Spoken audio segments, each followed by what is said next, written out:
Hello dear friends, we are going to discuss about Standard 3 EVS Unit 3, the importance of soil. So let us go to the class. In the last class, we learned about water, isn't it? Today, let us learn about soil, okay? Look at what the animals are saying on page number 48. The porcupine is speaking. We live in burrows in the soil. Porcupine. I was in the soil and came out when I received water. The seeds. And what about earthworm? I am always in the soil. I am always in the soil. What are the benefits that creatures and plants get from soil? Soil provides habitat for various organisms. Soil helps in obtaining food for plants and various organisms. Soil and burrows provide protection and shelter to various organisms.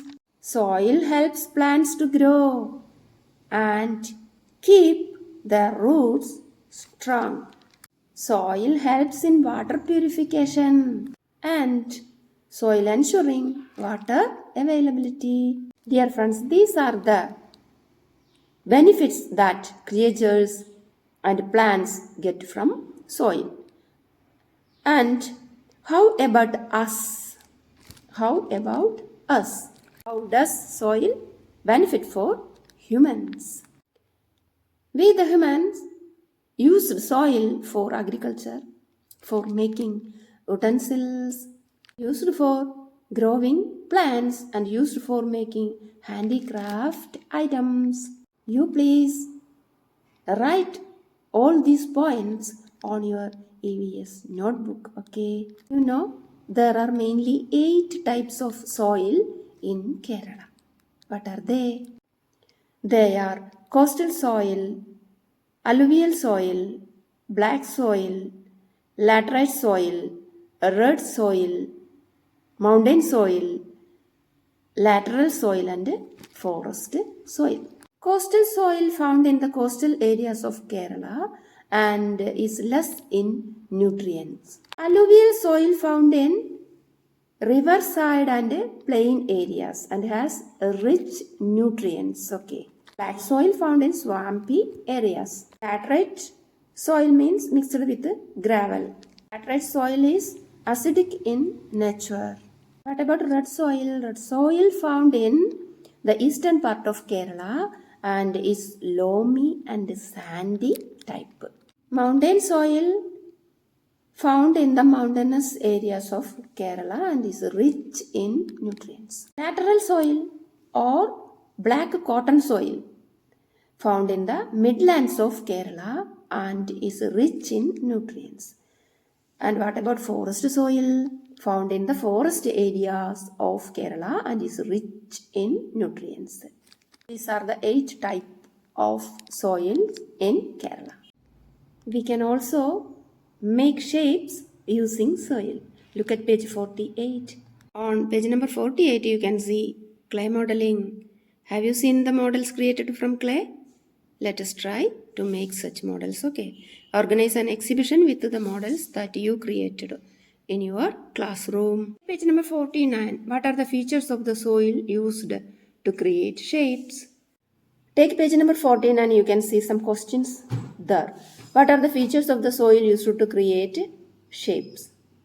Answer is blackish. Examine the color and the size of the grains. What about the color and size of the grains? Yes, size of the grain is tiny, small. Are the soils seen around us the same? No. Let us examine. Collect soil from your school courtyard, underneath a tree, biodiversity garden and playground. Observe the soil and complete the table. The place of collection, school ground, garden, courtyard. Color of the soil, school ground reddish, garden brown, courtyard reddish. Features, school ground, size of the grains big. Garden, size of grains small. Wet soil, courtyard, size of grains, big and dry soil. Do all the soil that you collected have the same color? No.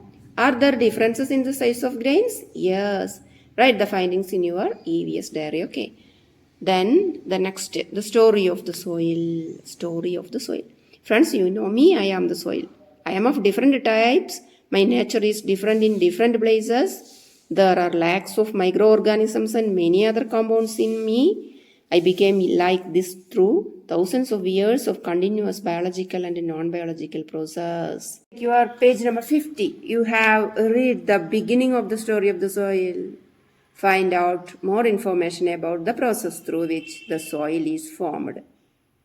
Discuss with your friends, complete the story of the soil and write it in your environmental science diary. Dear friends, soil is formed through thousands of years of continuous organic and inorganic actions. There are several factors involved in it. They are the weather change, flow of rivers, rock breaking, soil erosion, waves in the sea, and biological activity. You note all these points and write it in your environmental science diary, okay? Do you know who are the creatures that live within the soil?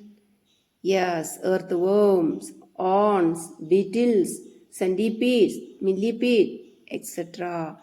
Observe the soil in your school surroundings using a hand lens, okay? Where do they get the food, water, and the air that they need? The answer is from the soil. Where do creatures get the food, water, and the air that they need? Let us do 3 experiments to find this out. Okay. The first one is air in the soil, second one is water in the soil, and the third one is biomass in the soil. The air in the soil. How can we find out? Take some dried clumps of soil. Clumps. Take some water in a glass and put the soil clumps in it. What is happening? Write the findings in your environmental science diary. Share the findings with your friends. Take water in a glass and put dried clump of soil in it. Experiment. Take a glass of water and put some dried clump of soil. This is dried clump of soil. Put the dried clump of soil in it. You can see air bubbles. Air bubbles rise from the dried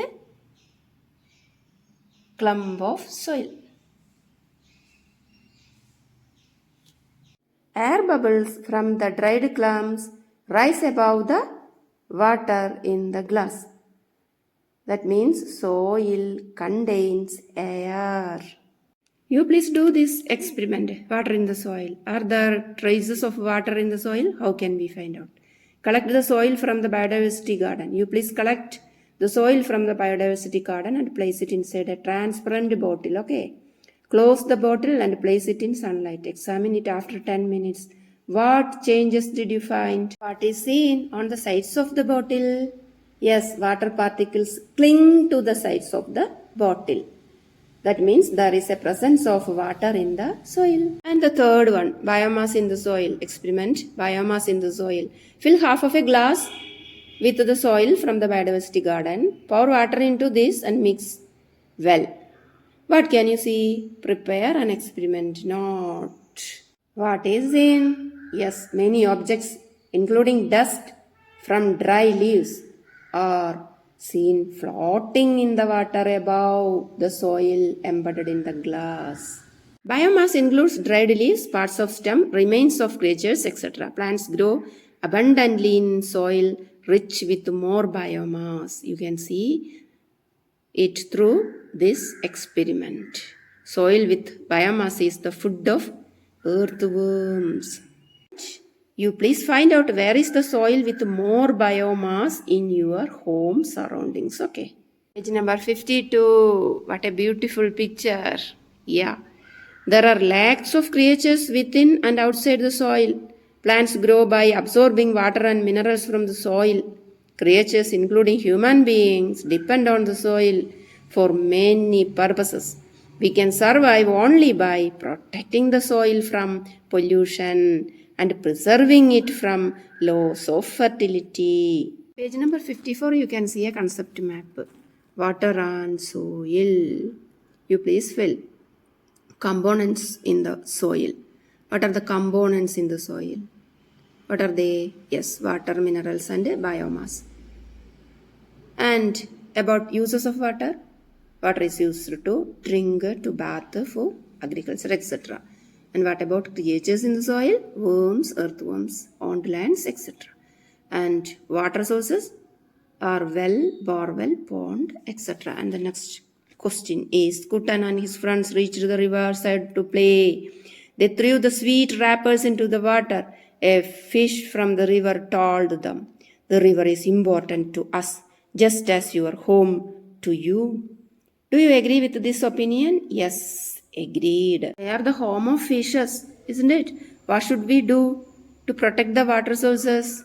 Don't throw plastic waste. Children, you please make placards against it. And here I wind up this lesson. See you in the next class. Till then, bye bye.